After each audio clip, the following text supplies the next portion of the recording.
জি মাননীয়, আমরা তো জানি, এই দেশের সবাই জানে এটা। এই দেশকে ভিক্ষুক জাতিতে পরিণত করতে আপনার এই তাণ্ডব চালিয়েছেন, আপনার এই ষড়যন্ত্র।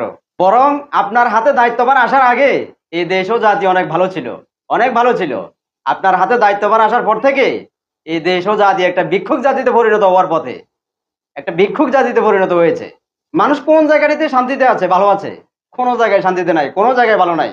আপনি দেশ ও জাতির এমন অবস্থা করেছেন, দেশের মানুষের পুরোপুরি পুরোপুরি দেওয়ালে পিঠ থেকে গেছে, পুরোপুরি দেওয়ালে পিঠ থেকে গেছে।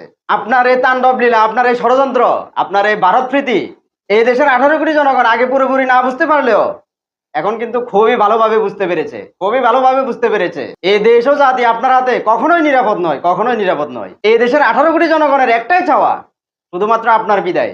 আপনার বিদায় হলে এই দেশ ও জাতি মুক্তি পাবে, দেশের মানুষ ভালো থাকবে, শান্তিতে থাকবে, নিরাপদে থাকবে, দেশের স্বাধীনতা ও সার্বভৌমত্ব রক্ষা পাবে।